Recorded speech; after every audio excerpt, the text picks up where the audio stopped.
Exercise 8.1 का question number 7 लिखिए ABCD is a trapezium in which AB is parallel to CD।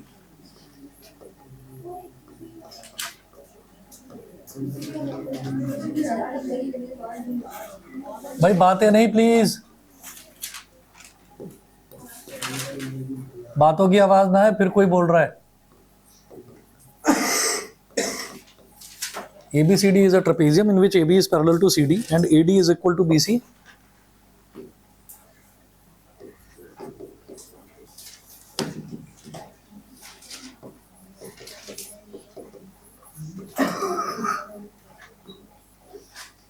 AD is equal to BC. See figure. Show that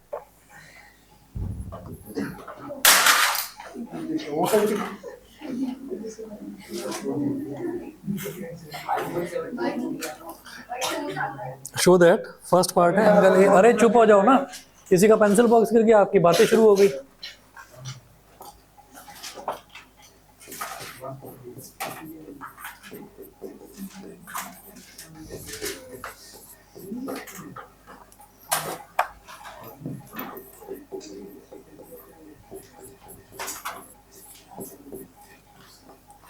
Triangle ABC is congruent to triangle BAD.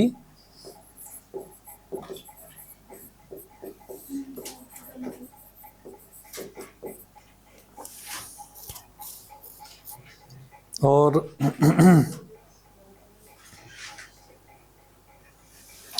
Fourth part है diagonal AC is equal to diagonal BD।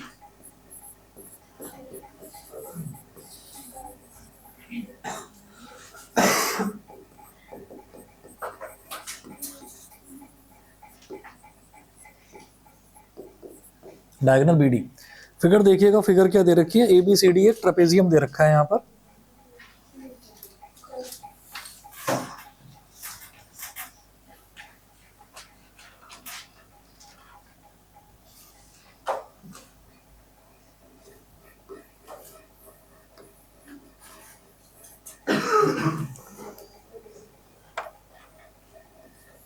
A, B, C और D, तो ABCD एक trapezium दे रखा है। इसमें इन्होंने बोला है कि AB जो है वो CD के पैरेलल है, ठीक है।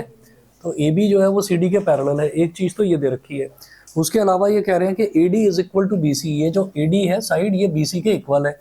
अब ये कह रहे हैं कि आपको प्रूव करना है कि ये वाला एंगल A और एंगल B ये दोनों इक्वल होंगे। एक तो ये चीज़ प्रूव करनी है, तो इसके लिए क्या करना होगा, कंस्ट्रक्शन करना होगा। उसकी इन्होंने यहाँ NCERT में हिंट भी दे रखी है। क्वेश्चन में सिर्फ इतना फिगर है ना, बाकी जो डॉटेड लाइन बनाकर उन्होंने एक्सटेंड कर रखी है वो हिंट है। तो हिंट में क्या है, इन्होंने कहा है कि एक तो AB जो है ना लाइन, इसको तो एक्सटेंड करना है आगे, ठीक है, इसको आगे प्रोड्यूस करना है, और C से एक लाइन पैरेलल बनानी है DA के।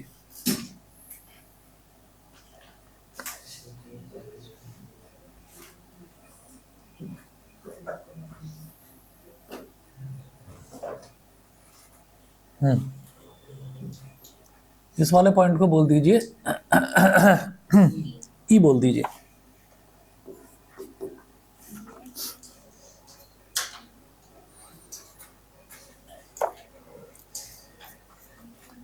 तो यहां पर लिखिएगा construction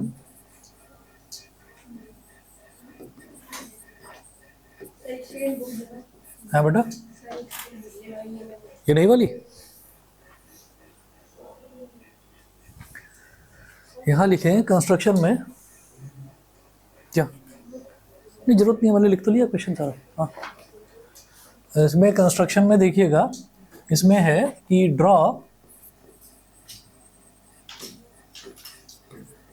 a line CE parallel to DA। ये हमने कंस्ट्रक्शन कर दिया। अब क्या करेंगे, है बेटा, अभी बना लूंगा, पहले एक एक करके ये तीनों पार्ट्स पहले प्रूव करते हैं। हम ये कहेंगे since CE is parallel to DA, bracket में लिखिए by construction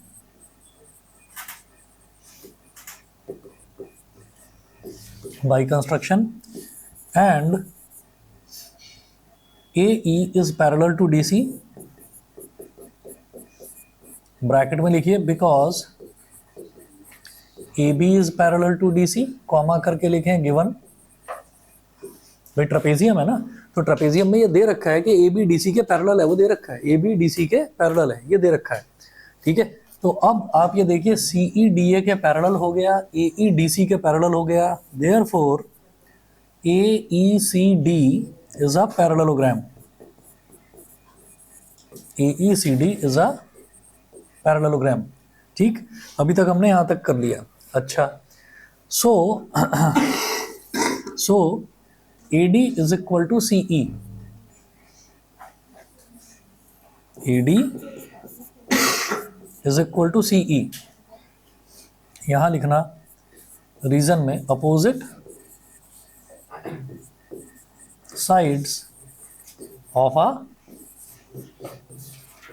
parallelogram, opposite sides of a parallelogram, ठीक है। अब क्या करेंगे, फर्स्ट पार्ट देखिएगा आप।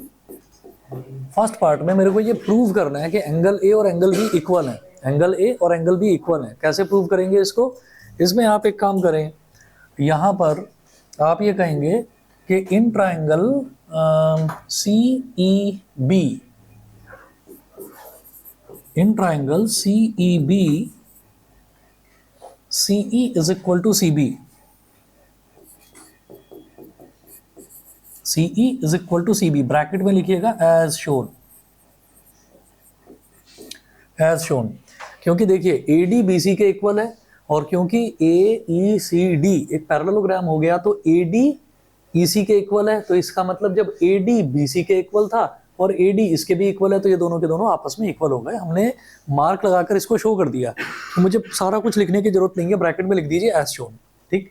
तो ये जब दोनों इक्वल हैं तो इनके अपोजिट वाले एंगल्स भी इक्वल होंगे, इसको बोल दो x, इसको बोल दो x। अगली लाइन में आप लिखेंगे सीई, सीई और सीबी इक्वल कैसे हुए, ये एडी तो बीसी के इक्वल दे रखा है, और क्योंकि ए ई सी डी एक पैरेललोग्राम हमने प्रूव कर दिया तो एडी भी सीई के इक्वल हो गया, एडी बीसी के इक्वल, एडी सीई के इक्वल, तो ये दोनों इक्वल, ठीक है ना, ये आपस में इक्वल हो गए। आगे चलेंगे, CE is equal to CB, ये हमने कर दिया। इसके बाद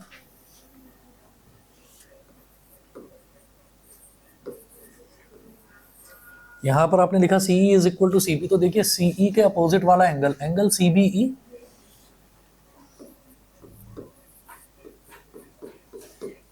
इज इक्वल टू सीबी के अपोजिट वाला एंगल, एंगल सीईबी,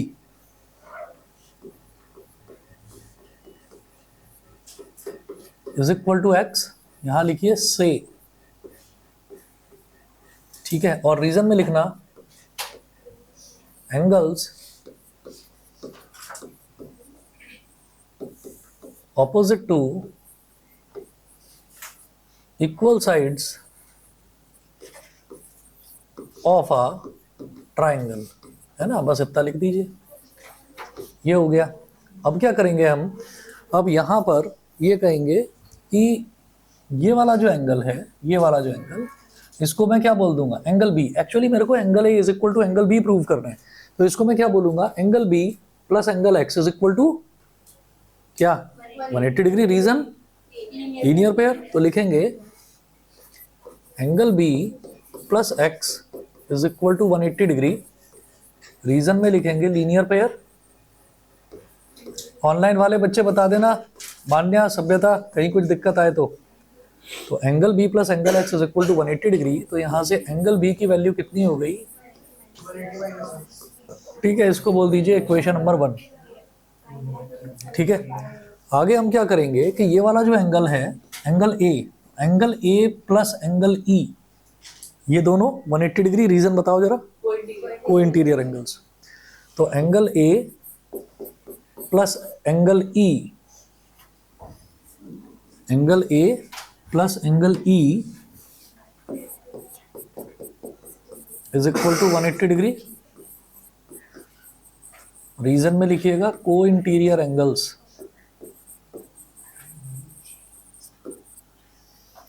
इसका मतलब angle A plus x is equal to 180 degree, तो angle A is equal to 180 degree minus x, angle B भी 180 माइनस एक्स के इक्वल, एंगल ए भी 180 minus x के इक्वल। Yes, comparing equation 1 and 2।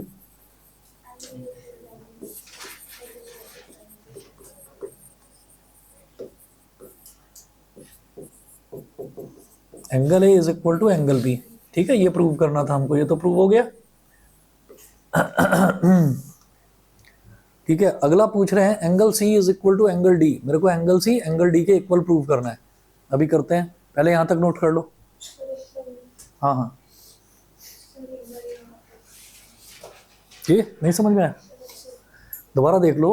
Angle B plus angle X, angle B इन्होंने बोला है, वैसे तो कायदे से हमको सी बी ए बोलना चाहिए था, पर वो एंगल बी बोल रहे हैं। एंगल बी मतलब मेरे को ट्रेपेजियम दे रखा है, तो ट्रेपेजियम के अंदर का एंगल बी है ना, तो एंगल बी तो ये हो गया और एक्स ये हो गया। Angle B plus angle x 180 degree linear pair, तो एंगल बी कितना हो गया 180 माइनस एक्स। इक्वेशन नंबर 1 बोलकर छोड़ दिया। फिर ए ई सी डी एक पैरेललोग्राम है, तो एंगल ए और एंगल ई ये दोनों क्या हो गए, को इंटीरियर एंगल्स। को इंटीरियर एंगल्स का सम 180 डिग्री होता है, ठीक है, तो angle A plus angle E is equal to 180 degree. Co-interior angle बोल सकते हो या adjacent angles of a parallelogram बोल सकते हो। पैरेललोग्राम के बराबर बराबर में जो एंगल आते हैं उनका सम 180 डिग्री होता है। पैरेललोग्राम के अपोजिट एंगल्स इक्वल होते हैं, ठीक है ना। अगर इस एंगल ए की बात करें तो ये पूरे इसके एंगल सी के इक्वल हो जाएगा, ठीक। खैर, तो angle A plus angle E is equal to 180। Angle E भी तो एक्स है, तो angle A plus x is equal to 180। Angle A 180 minus x, angle A भी 180 माइनस एक्स, एंगल बी भी 180 माइनस एक्स, तो एंगल ए और angle B equal हो गया। यहाँ तक क्लियर, ठीक है भाई यारो। अब जरा सेकंड पार्ट देखिए, एंगल सी एंगल डी के इक्वल प्रूव करना है। तो एंगल सी मतलब ये वाला एंगल और एंगल डी मतलब ये वाला एंगल, है ना। तो देखिए इसको कैसे करेंगे।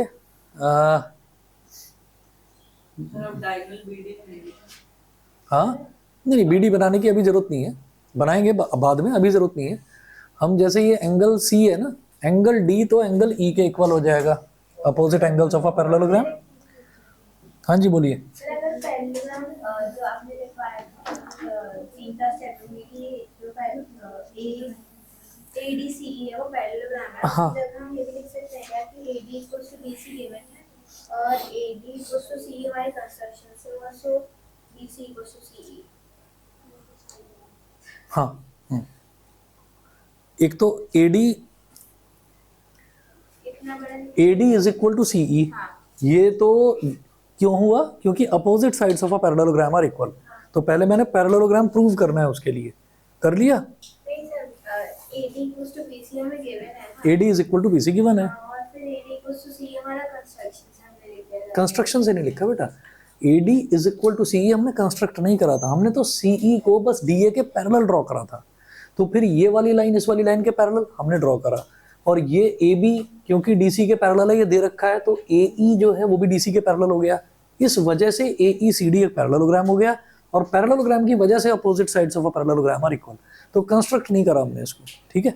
अच्छा जी, अब आगे चलते हैं जरा।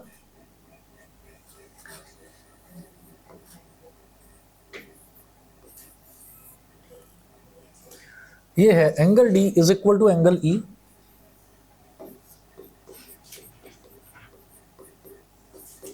Is equal to X. Reason में लिखना अपोजिट, हाँ जी second part, opposite angles of अ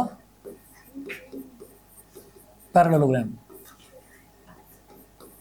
ये सेकंड पार्ट कर रहे हैं अभी हम। अब एंगल सी निकालना है। एंगल सी का मतलब केवल इतना, ठीक है। तो अब आप ये देखिएगा, इसको कैसे निकालूं। हमको देखो ये मालूम है, ये वाला हमें पता है, ये कितना हो जाएगा 180 माइनस 2x हो गया, 180 माइनस 2x हो गया, ठीक है। तो ये कितना हो जाएगा, ये पूरा एंगल इस पूरे एंगल के इक्वल होगा, ठीक है। तो लिखेंगे angle A is equal to, ये जो एंगल A है is equal to angle ECD।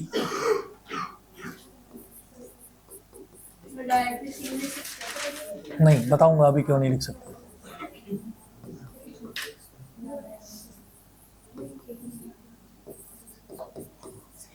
Opposite angles of a parallelogram. Directly C क्यों नहीं लिख सकते, क्योंकि सी पर ना दो एंगल्स बन रहे हैं, और सिर्फ सी लिखेंगे तो वो ट्रेपेजियम के अंदर वाला एंगल माना जाएगा। इसलिए मैंने कहा एंगल ए, पूरा एंगल ECD के इक्वल, और ECD क्या हो जाएगा 180 माइनस 2x, फिर इसको C बोल देंगे, सिर्फ इस वाले को C बोल देंगे। ठीक है, एंगल A कितना है हम पहले ही निकाल चुके हैं, 180 माइनस x। ठीक है, तो यहाँ लिखेंगे एंगल A की जगह लिखेंगे 180 माइनस x। एंगल ECD क्या होगा, angle C plus 180 minus 2x। बोलो जी, क्लियर है इतना? ठीक है, 180 माइनस 2x कहाँ से आया, एंगल सम प्रॉपर्टी से आया, वो मैंने करके नहीं दिखाया आपको, आप समझ ही जाएंगे। ये x है, ये x है, तो ये x plus this angle is equal to 180, तो ये 180 माइनस 2x हो जाएगा बाई एंगल सम प्रॉपर्टी। ठीक है, तो उसको मैं छोड़ रहा हूँ। और यहाँ पर देखो, इधर भी प्लस का 180, इधर भी प्लस का 180 कैंसल आउट हो गया, माइनस 2x को इधर ले आओ, तो plus 2x minus x is equal to angle C, तो angle C is equal to x आ गया, एंगल C x, और एंगल D भी x के equal.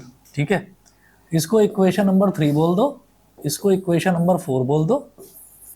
Comparing equation 3 and 4,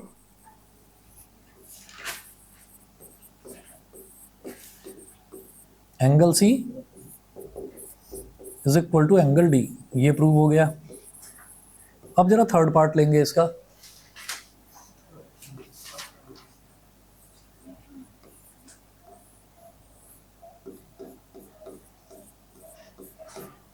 third part देखिएगा, थर्ड पार्ट में बोल रहे हैं triangle ABC is congruent to triangle BAD। Triangle ABC, triangle ABC, ABC का मतलब मेरे को जरा डायग्राम तो बनाना पड़ेगा, तभी तो ABC बनेगा। हाँ जी, हाँ, और क्या, ट्राइंगल ABC और फिर ट्राइंगल BAD, तो B से D को ज्वाइन करिए, ये हो गया। ठीक, तो मुझे क्या करना है, मुझे ट्राइंगल ABC, ये इधर वाला ट्राइंगल, और ट्राइंगल BAD, ये इधर वाला ट्राइंगल, इन दोनों को कॉन्ग्रुएंट प्रूव करना है। ठीक है, कैसे करेंगे? सबसे पहला काम क्या करेंगे, AB तो कॉमन है दोनों में, है ना, तो लिखेंगे ट्राइंगल ABC, ट्राइंगल BAD। हाँ जी, हाँ जी, हाँ जी।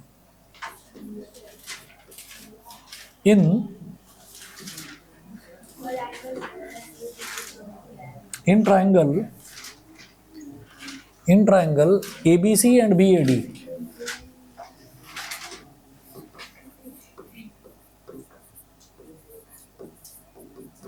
ये जो दो ट्राइंगल्स हैं, इन दोनों ट्राइंगल्स में हम क्या देखेंगे, ABC में सबसे पहले मैं कहूंगा ABC में AB लाई कर रहा है, BAD में BA बोल दो या AB बोल दो, तो AB is equal to BA कहो या AB is equal to AB, common side, समझ रहे हैं?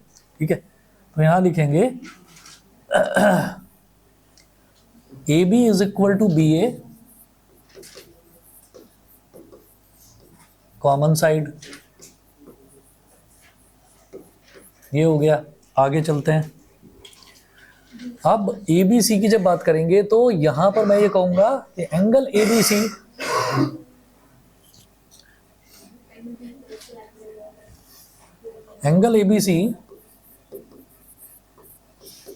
Is equal to angle BAD। ठीक है, ब्रैकेट में लिखिए proved in part first. Part first में angle A is equal to angle B जो हमने प्रूव करा है वो यही एंगल है, एंगल ABC और एंगल BAD। ठीक है, ये वाला पूरा एंगल ABC, तो ये एंगल B हो गया, और एंगल BAD तो ये एंगल A हो गया, ये हम प्रूव कर चुके हैं। उसके अलावा जब मैं ABC की बात करूंगा तो इसमें BC है, और जब BAD की बात करूंगा तो इसमें AD है। तो BC is equal to AD,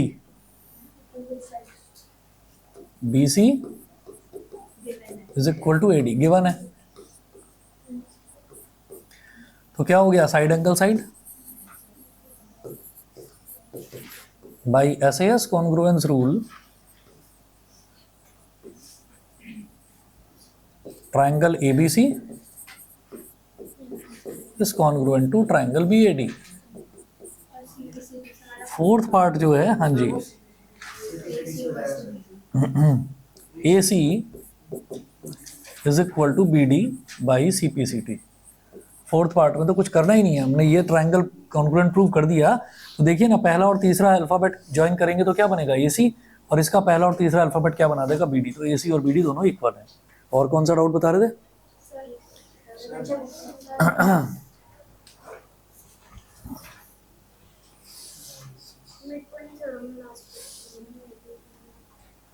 छठा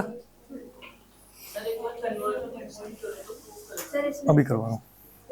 8.1 8.1 का सिक्स्थ भी अभी बताता हूँ, टाइम रेशियो का पहले अभी बता रहा हूँ। सर 8.2 8.2 का आखिरी क्वेश्चन देख लीजिए जरा, सिक्स्थ, सब सेकंड में डाउट है। अभी बता रहा हूँ।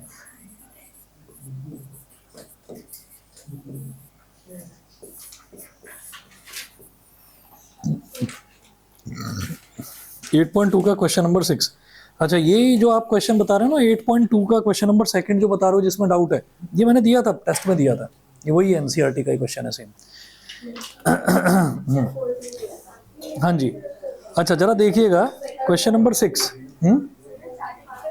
हाँ देख लेता हूँ, लो किसकी बुक थी। 8.2 का क्वेश्चन नंबर 6 देख लीजिए। ABC is a triangle right angled at C.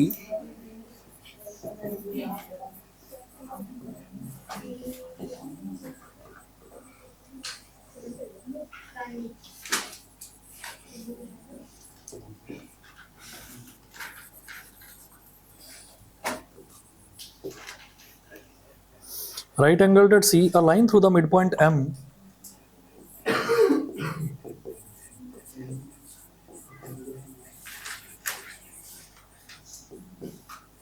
a line through the midpoint M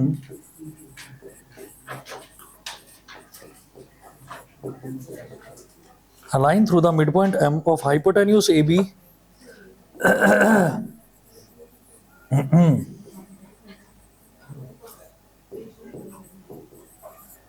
a line through the midpoint M of hypotenuse AB and parallel to BC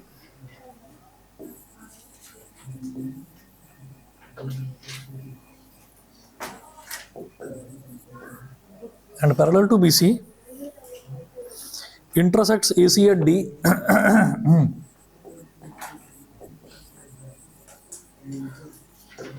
intersects AC at D, show that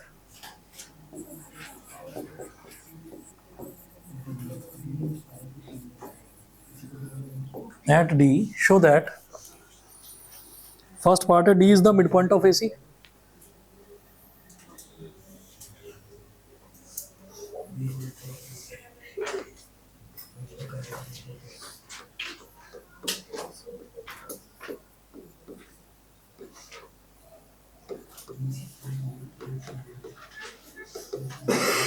First part है D is the midpoint of AC.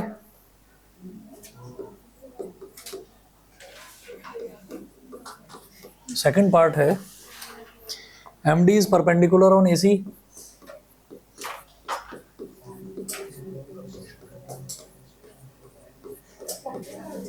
और third part है CM is equal to MA is equal to half AB.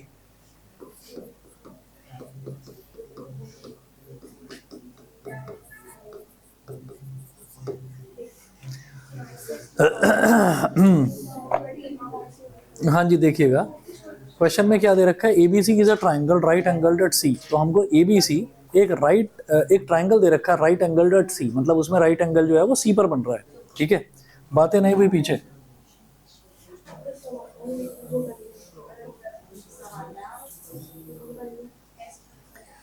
तो यहां पर right angle बन रहा है।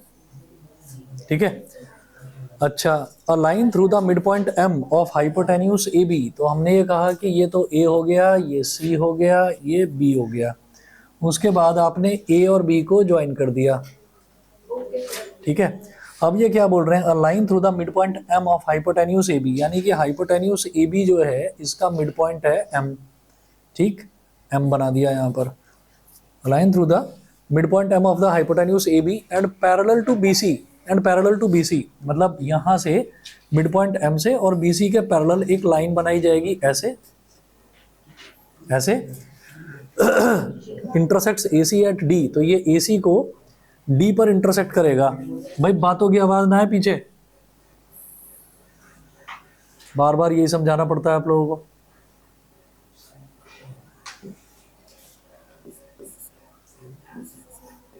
Intersects ए सी eight D, ठीक है, शो दैट, हाँ जी ये भी राइट एंगल है।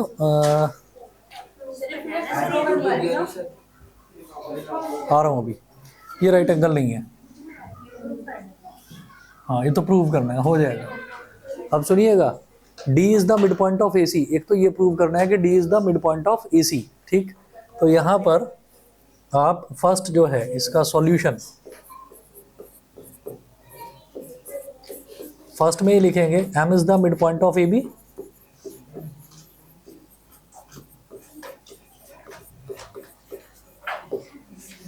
M is the mid point of AB, M जो है वो AB का मिड पॉइंट है, M is the midpoint of AB, DM is parallel to CB and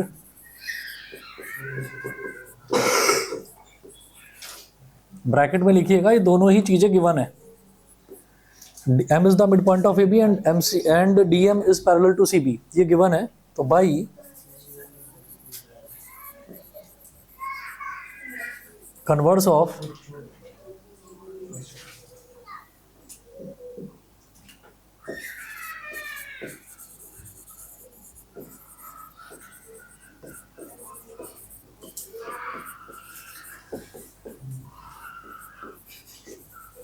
by converse of midpoint theorem, D is the midpoint of AC.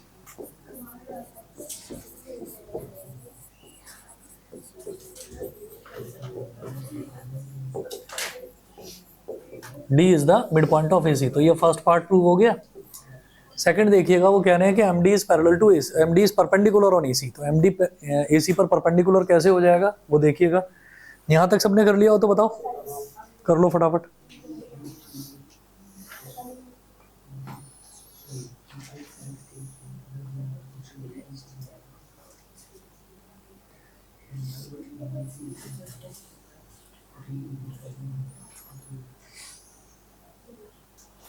Clear है भाई, हो गया, सबने नोट कर लिया। By converse of mid point theorem, D is the mid point of AC.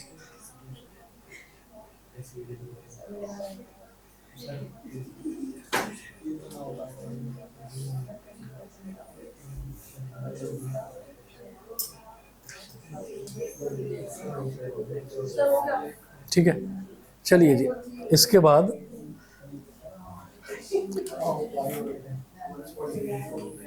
Sir इसका वो उस टाइम बातों में लगा हुआ था ना, शब्द लगे थे निकलने का फिर सेकंड पार्ट देखिएगा, यहां लिखना since DM is parallel to CB,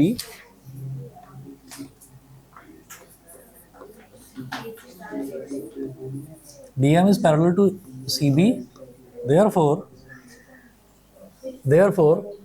angle MDC plus angle BCD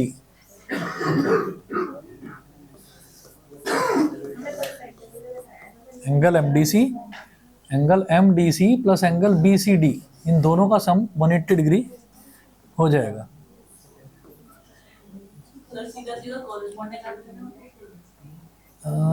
बताता हूँ, कॉरेस्पॉन्डिंग भी कर सकते हो, लीनियर पेयर नहीं बनेगा बेटा, और DCB अभी बता रहा हूँ, रुको जरा।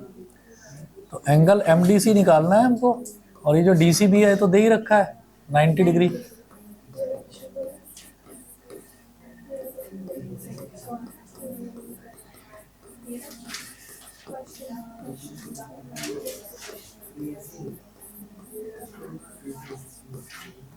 Therefore MD is perpendicular on AC, ये प्रूव करना था, ये हो गया प्रूफ। ठीक है, मैं लगातार बोले ही जा रहे हो, और पता धीरे भी बोलते हो ना तो भी आवाज आती है, फिर क्या है ना कि इधर से गुनगुन की आवाज आ रही है, फिर कहीं किसी कोने में से खांसने की आवाज आती है, तो यहाँ तो डिस्टर्बेंस ही होता रहता है। अब खांसने वालों को तो कह नहीं सकते तबीयत ही खराब है भाई, क्या करें। MD is perpendicular on AC, ठीक है। अब देखिएगा थर्ड में क्या बोल रहे हैं, CM is equal to MA। मेरे को ये प्रूव करना है कि CM जो है, मतलब मेरे को C और M को ज्वाइन कर देना है, और MA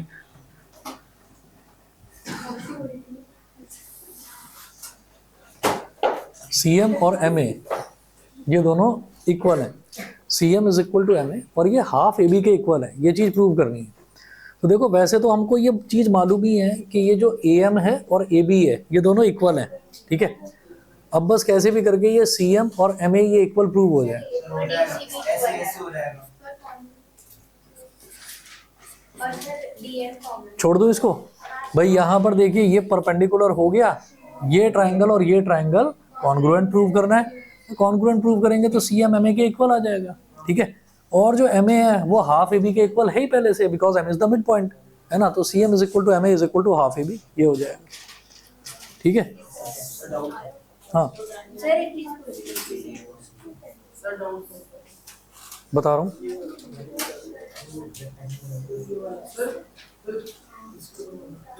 ये भी वही है ना जो टेस्ट में दिया था।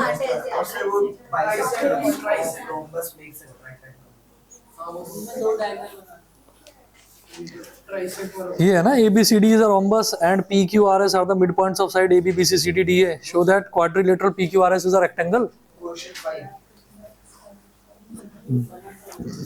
5 तो है ही, 5 तो है ही, उसके अलावा क्वेश्चन नंबर 2 भी तो बोल रहे हैं ना।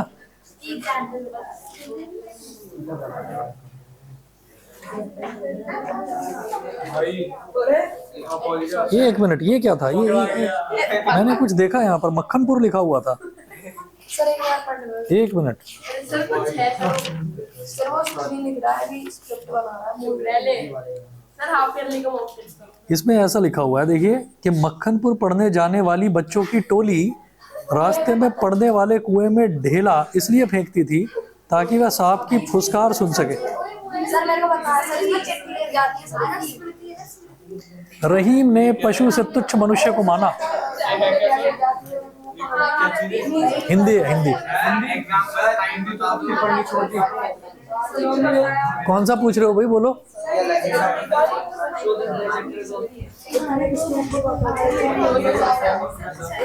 एग्जाम्पल 5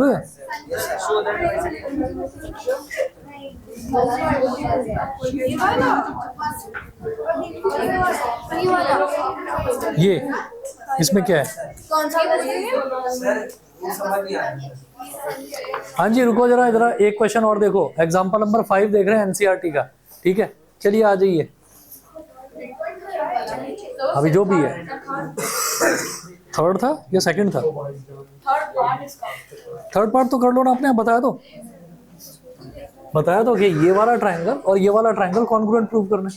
ये साइड कॉमन, ये 90 डिग्री, ये साइड और ये साइड इक्वल, दोनों कॉन्ग्रुएंट हो गए तो ये साइड इस साइड के इक्वल आ जाएगी और ये साइड MA जो है वो ऑलरेडी हाफ AB के इक्वल है, हो जाएगा, ठीक है। हो जाएगा ना। एक नोट करो भाई, एग्जाम्पल नंबर 5 है, show that the bisectors. Example number 5। और थोड़ा ना यार आप लोग थोड़ा समझदार हो जाओ। एक बच्चे का किसी का बैग गिर जाता है, कॉपी गिर जाती है, आप लोग हंसने लगते हो। इसमें पता नहीं हंसने की क्या बात है। वही तो सर, ये हफ्ता सबसे वही तो है। Show that the bisectors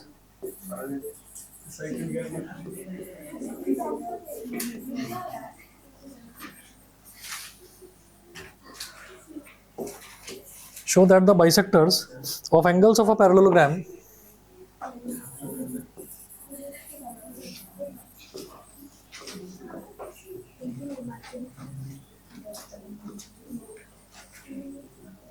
bisectors of angles of a parallelogram form a rectangle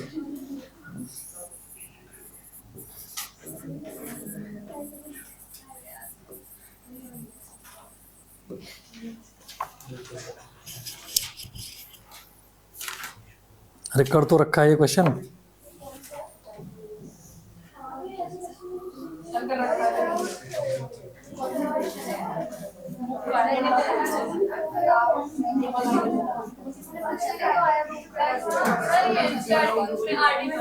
RD में करा हुआ है। आदि पुरुष ने पूछा क्वेश्चन। हाँ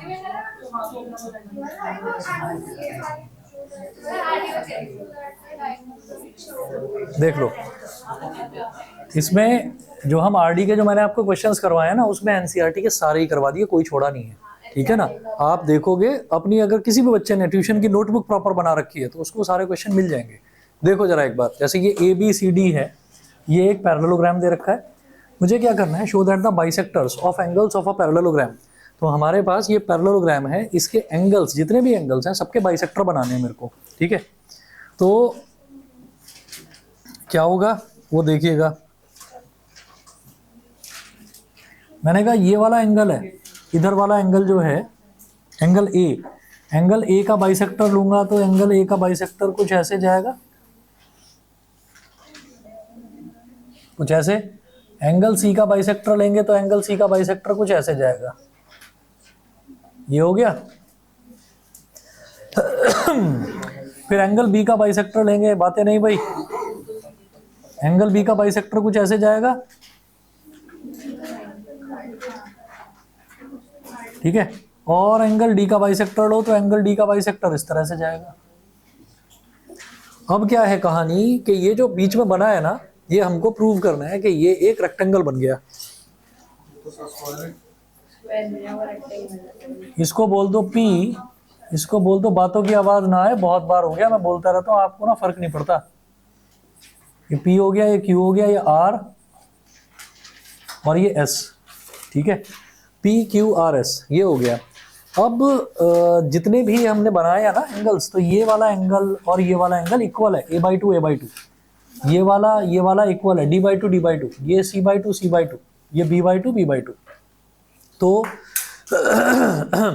सबसे पहले क्या करना है, triangle DQC, in triangle DQC लिखिएगा,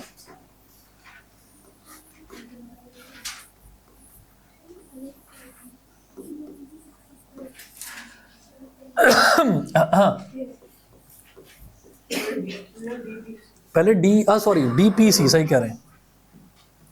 इन ट्राइंगल DPC ये वाला एंगल क्या है d/2, ये वाला एंगल क्या है c/2 और ये एंगल P। तो angle P plus angle d/2 plus angle c/2 is equal to 180 degree.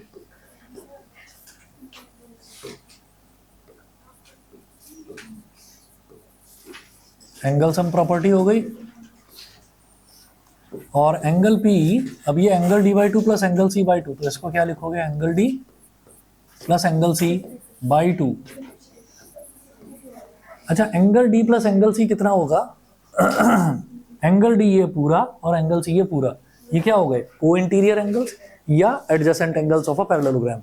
इनका सम हमेशा 180 डिग्री होता है, ठीक है। हाँ जी, angle P plus 180/2 is equal to 180 लिख लेना, since angle D plus angle C is equal to 180 degree, comma करके लिखना को इंटीरियर एंगल्स, ठीक है। ये कितना हो गया 90, तो angle P is equal to 180 minus 90, angle P हो गया 90 डिग्री, ठीक है।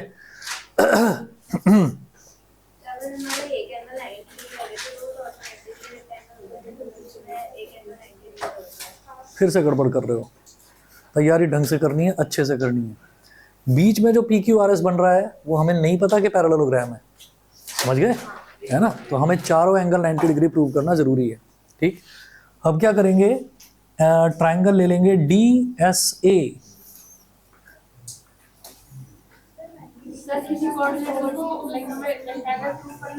चारों एंगल 90 डिग्री प्रूव कर दो, रेक्टेंगल हो गया। नहीं, एक से नहीं, एक से कब होगा, अगर पैरेललोग्राम है, पैरेललोग्राम अगर आप प्रूव कर चुके हैं और उसका आपने एक एंगल 90 डिग्री प्रूव कर दिया तो हो गया रेक्टेंगल प्रूव। लेकिन अगर हम पैरेललोग्राम प्रूव नहीं कर पा रहे हैं तो हमको चारों एंगल 90 डिग्री प्रूव करने हैं, तो रेक्टेंगल हो गया, बस, समझ गए। चारों नहीं, मैं बता रहा हूं, इसमें अंतर है। DSA में लिखिए, इन ट्राइंगल DSA, हाँ जी बोलिए, और कुछ प्रूव करने की जरूरत नहीं है। स्क्वायर में फिर सारी साइड्स भी तो आपको बराबर प्रूव करनी पड़ेंगी। अगर हमारे पास कोई भी क्वाड्रिलेटरल है, उसमें चारों एंगल 90 डिग्री हो गए, तो अब वो रेक्टेंगल है।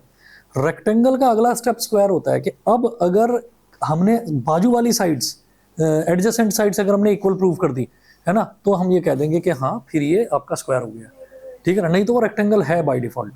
ठीक है, तो अब ट्राइंगल डीएसए की बात करेंगे तो डीएसए में क्या होगा, एंगल d/2, एंगल a/2 और ये वाला एंगल आएगा angle DSA.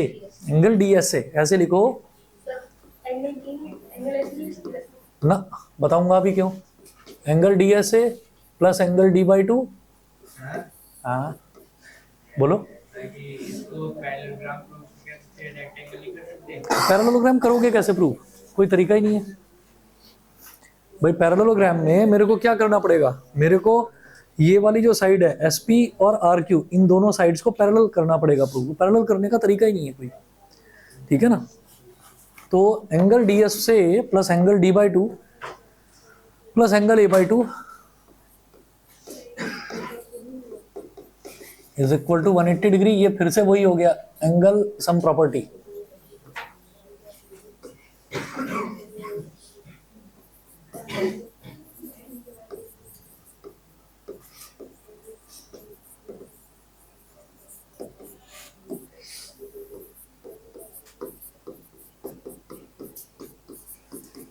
Angle D plus angle a/2 upon 180 degree. अब एंगल डी और एंगल ए फिर से को इंटीरियर एंगल्स है ना, ये बराबर बराबर वाले एंगल, पूरा एंगल डी और पूरा एंगल ए है ना, इन दोनों का सम 180 डिग्री होगा।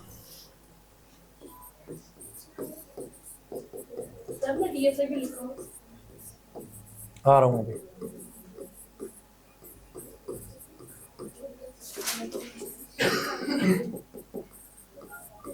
डीएसए क्यों लिखा है वो देखिएगा जरा।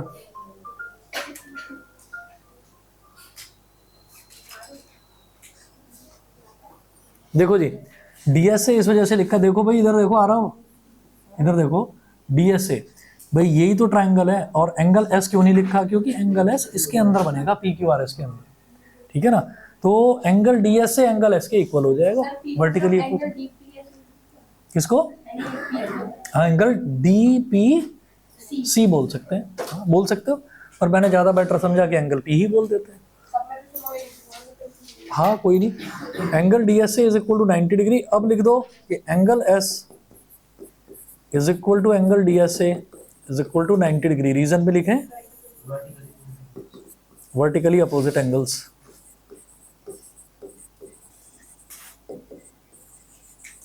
अब आप ये देखिए, दो एंगल्स आपने कर दिए ना 90 डिग्री, तो एक तीसरा और करो, और फिर चौथे के लिए कुछ ज्यादा नहीं करना, एंगल सम प्रॉपर्टी लगा करके 3 एंगल 90 हो गए, चौथा भी 90 डिग्री ही होगा।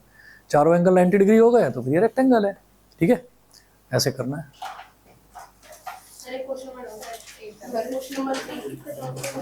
एक्सरसाइज 8.2 का कौन सा, ट्राइसेक्ट वाला है ना। कोई बात नहीं, कोई बात नहीं, आपका जो भी डाउट हो, जिसका जो भी डाउट हो, वो क्वेश्चन नंबर मेरे को लिखकर आप भेज देना, मैं वही कॉरेस्पॉन्डिंग वीडियो आपको भेज दूंगा। मैंने करा रखा है यही क्लास में, आप ही को करा रखा। क्वेश्चन नंबर 3 भी, अरे कोई छोड़ा ही नहीं है मैंने जब आपको बोला कि चैप्टर का मैं टेस्ट ले रहा हूँ, मैं सारे एनसीईआरटी के करा चुका हूँ, ठीक है ना। चलिए जी, ओके।